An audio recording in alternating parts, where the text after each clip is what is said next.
Oke, halo semuanya, apa kabar? Di video kali ini kita akan membahas terkait dengan pembahasan soal-soal latihan yang ada di chapter ke-11, yaitu terkait dengan transaksi saham, kemudian pencatatan atas dividen dan juga pelaporan laba ditahan. Nah, jadi di video sebelumnya sudah kita bahas terkait dengan materi tersebut, mulai dari organisasi, jenis-jenis perusahaan, kemudian saham itu apa, transaksi atas saham bagaimana pencatatannya, kemudian terkait dengan kebijakan dividen, terkait dengan dividen bagaimana pencatatannya, dan juga terkait dengan pelaporan laba ditahan. Nah, itu sudah kita pelajari terkait dengan materi-materinya. Nah, di video kali ini kita akan membahas terkait dengan pembahasan soal-soal latihan yang ada di chapter 11 ini. Jadi dari 10 soal yang ada di latihan soal, kita bahas beberapa soalnya ya. Nah, kita mulai dari pembahasan soal latihan di soal 1. Nah, di soal 1 ini perusahaan mengotorisasi atau menerbitkan sejumlah lembar saham biasa, yaitu sebanyak 1 juta lembar saham biasa dengan nilai nominal sebesar 5 R dolar. R dolar itu apa ya? Nah, R dolar ini bukan dolar ya sebenarnya ya. Ternyata logo R dengan lambang dolar itu adalah Real Brazil. Jadi ini perusahaan di Brazil ya. Nah, menerbitkan sejumlah saham biasa sebanyak 1 juta lembar saham biasa dengan nilai nominal sebesar 5 Real Brazil. Nah, pada tahun pertama, si perusahaan terdapat beberapa pencatatan atas transaksi saham ya selama tahun pertama ya. Nah, ini ada 1, 2, 3, 4. Ada 4 transaksi terkait dengan saham selama tahun berjalan. Yang diminta itu yang A diminta untuk membuat jurnal atas transaksi tersebut. Kemudian yang kedua diminta untuk menyiapkan laporan posisi keuangan untuk seksi atau untuk bagian dari ekuitas ya. Di mana perusahaan memiliki laba ditahan sebesar 200.000 Real Brazil pada 31 Desember. Nah, kita mulai dari yang pertama dulu. 10 Januari diterbitkan 4.000 lembar saham. 400.000 lembar saham biasa dengan nilai sebesar 8 Real Brazil. Nah, yang tadi yang 1 juta ini yang diotorisasi ya, tetapi belum diperdagangkan, belum diterbitkan, belum beredar. Jadi yang 1 juta yang di Januari baru diterbitkan 400.000 lembar saham biasa dengan seharga 8 Real Brazil. Jadi untuk transaksi yang 10 Januari, nah ini, jadi yang pertama kita catat kas dulu, ada penerimaan secara tunai yaitu sebesar 400.000 kalikan dengan harga jualnya, itu nilai pasarnya. Nilai pasarnya yaitu 8 Real Brazil di sini. Ya, 8 Real Brazil dapatlah 3.200.000. Nah, itulah kas yang diterima. Atas penerbitan saham biasa berarti muncul saham biasa senilai yaitu 400.000 lembar saham biasa kalikan dengan nilai nominalnya yaitu 5 Real Brazil, dapatlah 2 juta.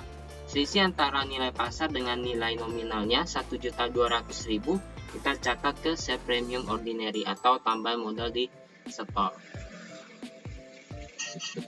Kemudian tanggal 1 Juli, nah diterbitkan lagi 100.000 lembar saham biasa dengan menukarkan atas suatu sebidang tanah.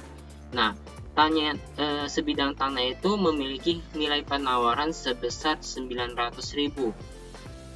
Nah, pada terkait dengan saham yang dijual, yang ditukarkan dengan sebidang tanah ini mempunyai nilai pasar senilai 8,25 Real Brazil per lembarnya. Nah, bagaimana pencatatannya? Jadi untuk tanahnya itu diakui pada harga apa? Harga yang ditawarkan 900.000 atau pada nilai pasar dari sahamnya. Nah, yang kita tentukan atas harga perolehan tanahnya nanti yaitu pada nilai pada harga pasar dari saham yang ditukarkan itu yaitu 8,25 Real Brazil per lembarnya. kalikan dengan 100.000. Jadi tanah yang diperoleh di sini, nah ada 825.000 didapat dari 100.000 lembar saham kalikan dengan nilai wajarnya 8,25 real Brazil. Kemudian kita catat diterbitkannya modal saham biasa atau share capital ordinary sebesar 500.000 didapat dari 100.000 lembar saham yang diterbitkan kalikan dengan nilai nominalnya 5 real Brazil. Selisih antara nilai wajar dengan nilai nominalnya dapat 325, kita catat ke share premium ordinary atau tambahan modal di store. Kemudian di 1 September kita beli kembali nih, kita beli kembali saham yang sudah beredar sebanyak 10.000 lembar saham. Jadi ada beli saham treasury dengan harga 9 real Brazil per lembarnya. 9 real Brazil per lembarnya. Jadi di 1 September ya kita catat adanya saham treasury. Saham treasury seharga berapa? Bukan pada nilai nominalnya, tetapi pada nilai perolehannya, yaitu di 9 real Brazil. Kalikan dengan 10.000 lembar saham biasa dapatlah 90.000. Atas saham treasury di debit, cash di kredit 90.000. Gampang ya? Gampang. Tinggal kita cari tahu nilai nominal dan nilai pasarnya saja sebenarnya. Kemudian yang terakhir 1 Desember dijual saham treasury sebesar sebanyak 4.000 lembar saham treasury dengan harga 10 real Brazil. Karena dari 10.000 kita beli, kita jual 4.000, sisa 6.000. Masih ada sisa ya saham treasury kita ya. Jadi tidak mempengaruhi laba ditahan kita atas selisih antara nilai yang kita jual dan juga nilai perolehan kita. Jadi di 1 Desember kita catat ada cash yang kita terima yaitu sebanyak 4.000 lembar saham treasury kalikan dengan harga jualnya yaitu 10 real Brazil, 40.000. Kemudian saham treasury yang di debit kita kurangi di sebelah kredit sebanyak 4.000 lembar kalikan dengan harga perolehan kita waktu beli kembali yaitu 9 real Brazil, dapat 36.000. Selisih antara nilai yang kita jual dengan nilai perolehan kita 4.000 kita catat sebagai share premium treasury atau tambah modal di store untuk saham treasury. Nah, tidak mempengaruhi laba ditahannya karena masih ada sisa saham treasury-nya. Oke, itu terkait dengan jurnal untuk transaksi selama tahun berjalan. Kita lanjut yang B. Yang B diminta siapkan laporan posisi keuangannya untuk bagian ekuitas, di mana laba ditahan yang tercatat di sini ada 200.000. Ya, ada 200.000. Yang pertama kita laporkan terkait dengan saham biasanya dulu. Saham biasa di situ nilai nominalnya itu 5 real Brazil, di mana sudah diperdagangkan, sudah diotorisasi untuk diperdagangkan itu ada 1 juta lembar. Dari 1 juta lembar ini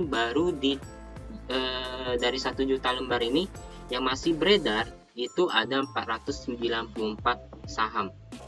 494.000 saham biasa yang masih beredar. Didapat dari mana? Dapat dari 400 yang diterbitkan tanggal 10, kemudian diterbitkan lagi tanggal 1 100.000 lembar, berarti totalnya udah 500.000 lembar ya. Nah, dari 500.000 lembar kita beli kembali nih 10.000, berarti sisa 490 yang beredar. Nah, kemudian kita ada jual kembali saham treasury kita. Otomatis 4.000 yang kita jual saham treasury ini beredar kembali, tambahkan kembali 490 ditambah dengan 4.000. Jadi yang masih beredar saham biasanya itu ada 494.000 dolar. Total share capital kita 2.500.000. Dapat dari mana? Dapat dari 2 juta ditambahkan dengan yang tanggal 1 Juli 500.000. Dapatlah 2.500.000. Kok saham treasury tidak mempengaruhi? Tidak, dia ada pencatatan tersendiri di bagian bawah. Kemudian share premium atas ordinary-nya itu ada 1.525.000 tambah modal di setornya. Itu selisih atas transaksi tanggal 10 dan tanggal 1. Kemudian di bawah itu ada share premium treasury tambah modal di setor untuk treasury yang kita catat di 1 Desember 4.000. Nah, saham treasury kita masukin ke sini di atas ya, karena ini bagian dari tambah modal di setor. Jadi totalnya dapat 1529. Kemudian tadi ada diinformasikan laba di tahun 200.000. Kemudian ada sisa saham treasury ya. Saham treasury kan disebut debit nih, mengurangi nilai dari ekuitas atau kontra dari ekuitas. Yang 90.000 udah kita jual 36.000. Berarti tersisa 54.000 mengurangi ekuitas kita. Jadi total ekuitas kita secara keseluruhan itu ada 4.175.000.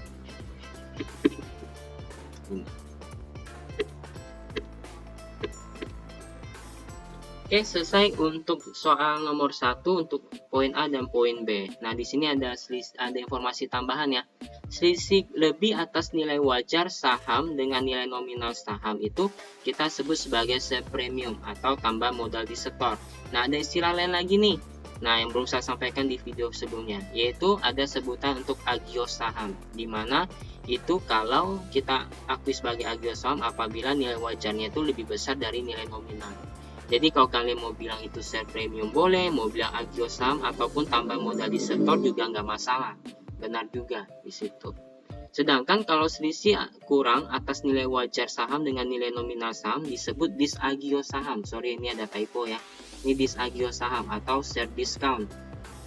Nah, kalau kalian mau sebutkan tambah modal disetor juga nggak masalah. Jadi ada 3 sebutannya. Mau disagio boleh, share discount boleh, tambah modal disetor juga boleh.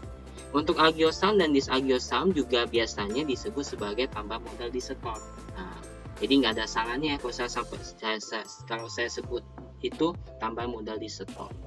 Kalau kamu bilang agio atau disagio juga nggak masalah. Share premium atau share diskon juga nggak masalah.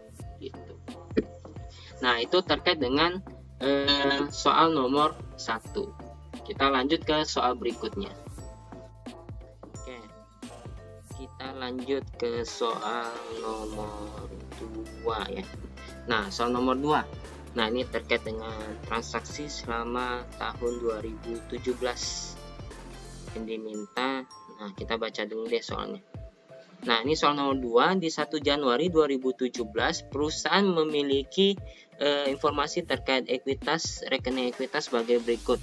Di sini ada share capital ordinary, modal saham biasa yang diterbitkan 48.000 dan masih beredar 48.000 lembar saham dengan nilai nominal $25, total 1.200.000. Kemudian di sini ada tambah modal disetor 200.000 dan laba di tahun 600.000. Kemudian di sini ada transaksi yang diperoleh atau didapati oleh perusahaan selama tahun berjalan. Berarti di tahun 2017. Yang diminta untuk menjurnal transaksi yang tercatat di atas, kemudian jurnal penutup untuk laba bersih dan juga dividennya. Nah, kita diminta bikin jurnal penutupnya juga atas transaksi di atas. Oke, kita mulai dari yang pertama dulu. Yang pertama di 1 Februari dideklarasikan dividen tunai sebesar $1 per lembar sahamnya yang dicatat pada 15 Februari dan dibayarkan di 1 Maret. Jadi di 1 Februari itu diumumkan. Nah, pada saat diumumkan sudah boleh kita catat adanya pembagian dividen. Jurnalnya, debitnya dividen cash dividen, kreditnya dividen payable. Nilainya berapa? Yaitu jumlah saham yang beredar 48.000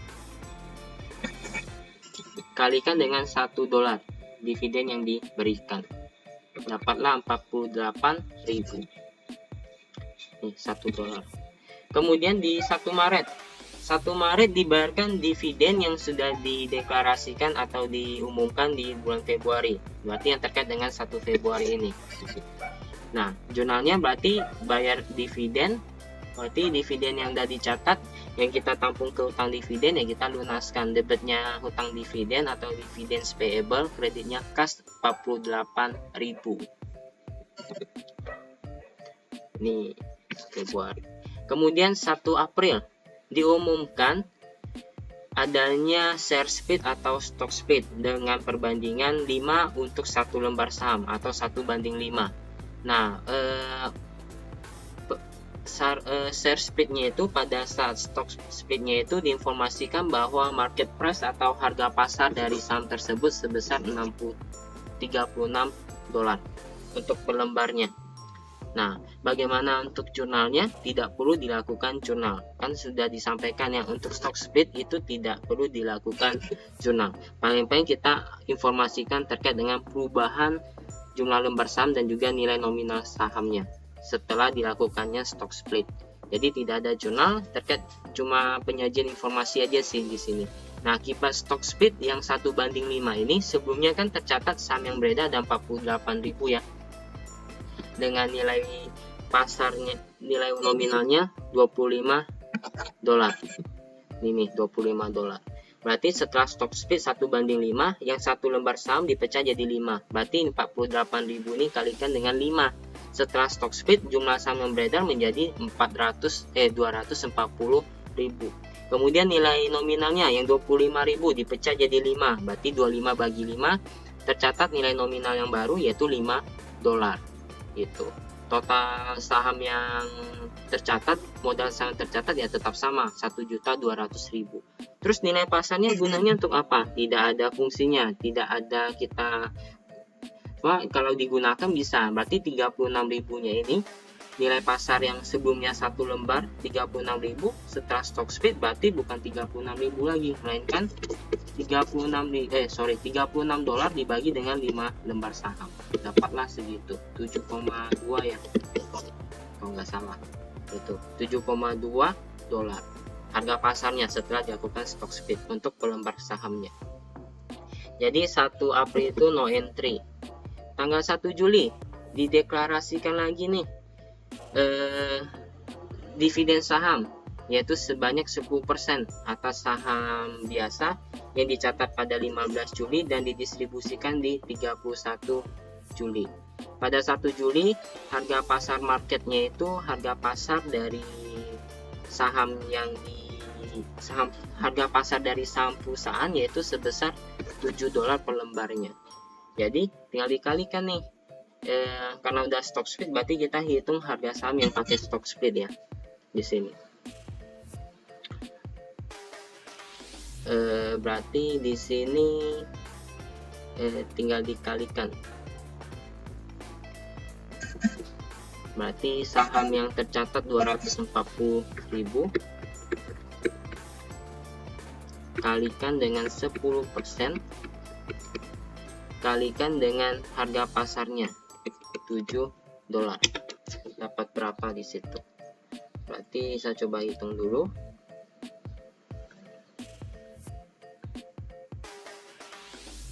$240 kalikan dengan 10%, 0,1 kalikan dengan $7, dapat 168. Nah ini 168 didapat dari mana? Ini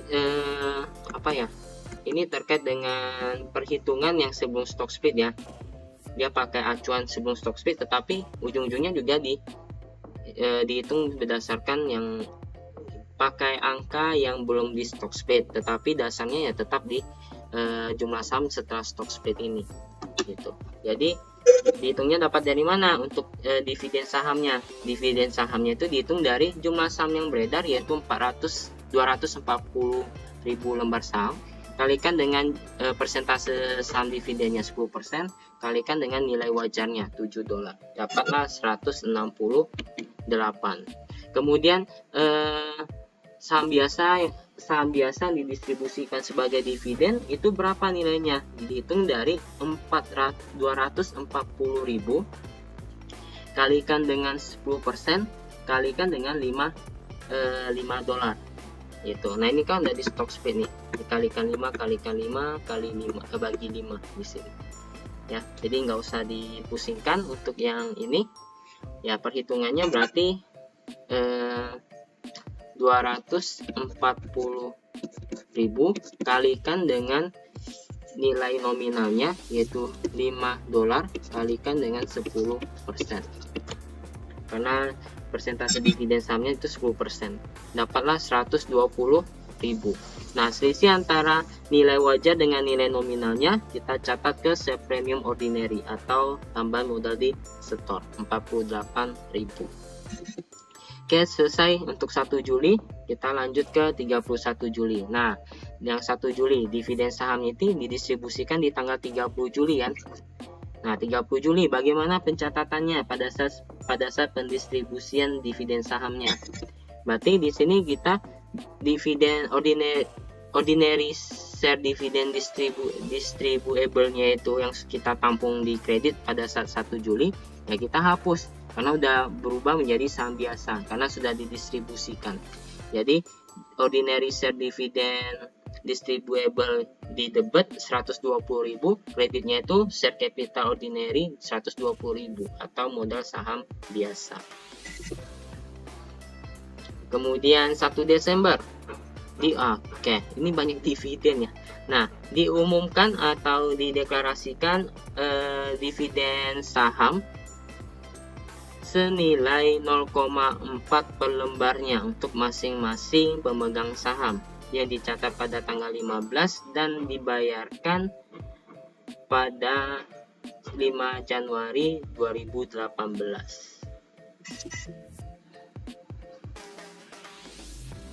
5 Januari 2018.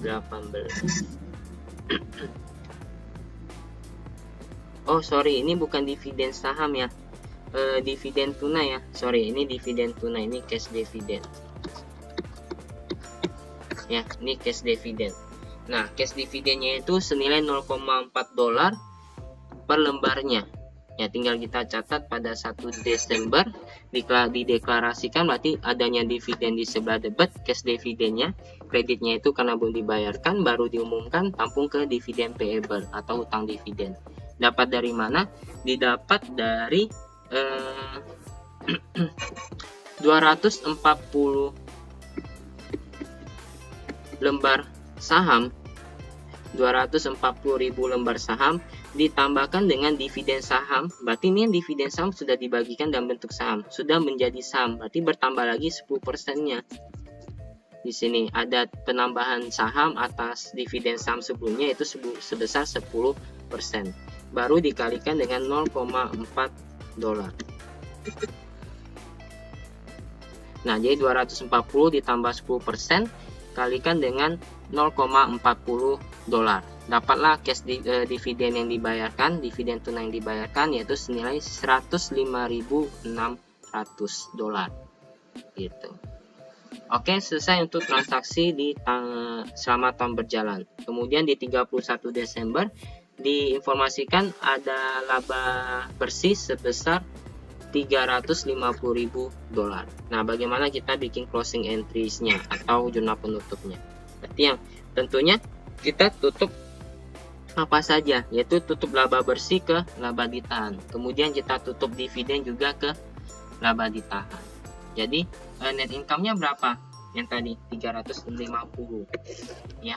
Ini saya catat net income soal salah ya, harusnya itu ikhtisar laba rugi ya. Cuma kita kan nggak tahu nih, nggak diinformasikan kan laba bersihnya berapa, pendapatannya berapa, kemudian bebannya berapa. Ya udah kita ambil asumsikan langsung ambil bersihnya, net income gitu aja. Kita langsung kelompokkan ke net income semuanya. Jadi laba bersih yang dikredit kita nolkan, berarti catat di sebelah debit 350.000. Kenapa dinolkan? Karena mau didistribusi, mau di generate atau mau ditransfer ke rekening laba ditahan. Kemudian dividen-dividen juga harus kita tutup karena ini rekening sementara juga. Pada saat akhir periode harus kita tutup ke laba ditahan karena mengurangi laba ditahan. Jadi ada cash dividen sebesar 48.000, kemudian ditambahkan dengan 105.600 terkait dengan dividen 1 Desember. Kemudian ada share dividen yang di 1 Juli 168. Jadi secara setelah di debit kredit antara net income dan dividen, dapatlah laba ditahan yang kita tambahkan ke rekening laba ditahan di tahun berjalan yaitu 28.400 ini. Dapat dari mana? Dapat dari net income kurangi dengan cash dividen dan juga share dividennya. Oke, selesai untuk pembahasan soal latihan di soal yang kedua. Berikutnya kita lanjut ke soal 6. Oke, di soal 6 ini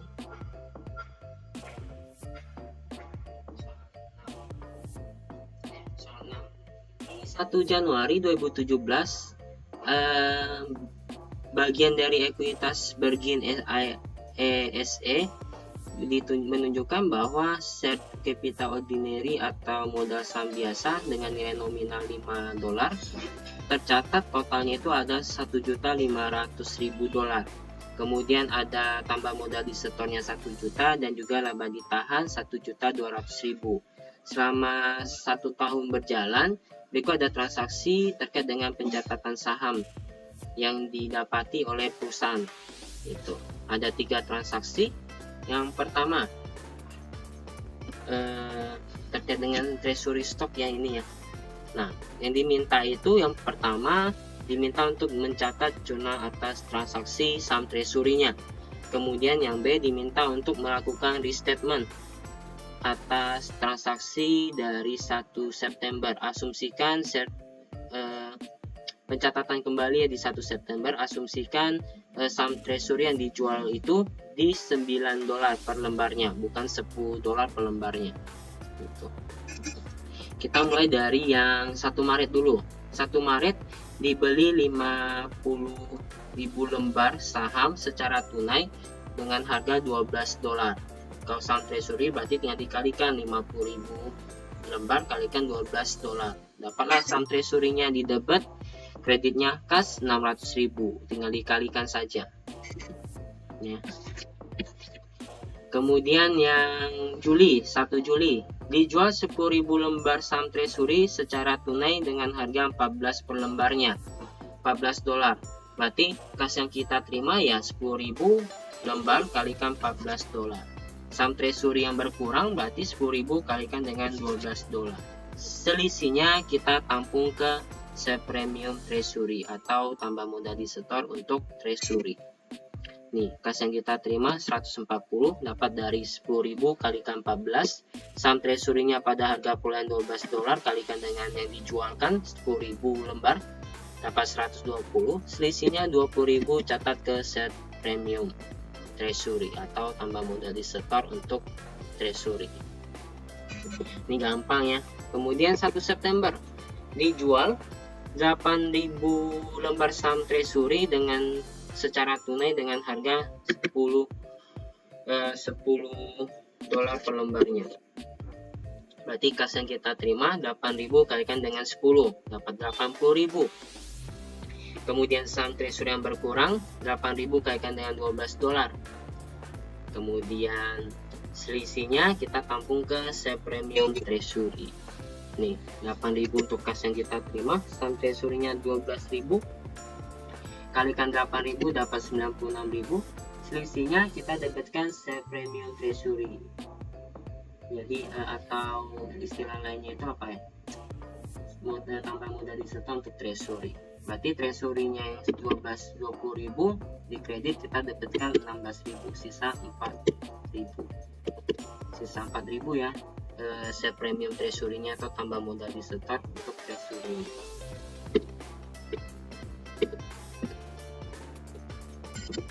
Nah, ini udah selesai yang poin A. Yang poin B, kalau misalnya diasumsikan bahwa di 1 September dijual saham treasury-nya itu bukan di 10 dolar. Ya, bukan di 10 dolar, melainkan di 9 dolar. Bagaimana pencatatannya? Nah, pencatatannya berarti di sini kas yang kita terima yaitu 8.000 kalikan dengan yang kita jual seharga 9 dolar. Dapat 72.000. Kemudian saham treasury-nya 8.000 kalikan dengan nilai perolehannya tetap 12 dolar dapat 96.000.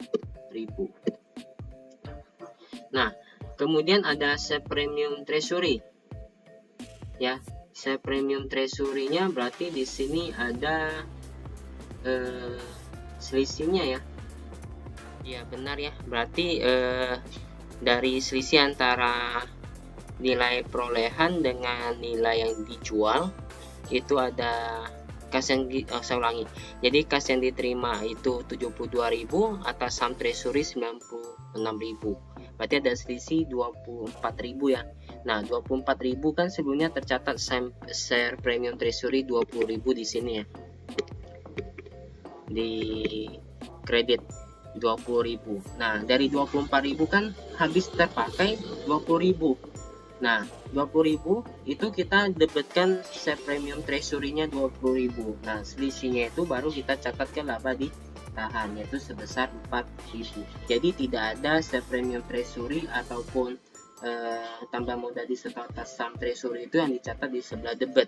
Ya, semuanya dicatat di sebelah kredit. Kalau di kredit sudah habis dipakai, ya udah kita langsung kurangi di laba ditahan kita untuk kasus yang seperti ini gitu. Nah, jadi kita jangan lihat yang ini ya, transaksi yang 1 September yang di atas ya, karena kan ini kondisi yang berbeda, bukan melanjutkan kondisi yang 1 September ini. Yang poin B ini kan kalau yang 1 Septembernya itu kita ganti bukan $10 tetapi $9. Bagaimana pencatatannya?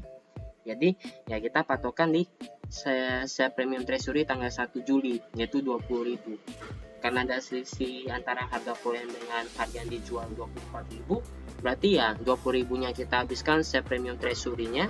Karena udah habis kita pakai, udah nggak ada sisa lagi ya, kita catat ke return earning atau laba ditahan sebesar 4.000.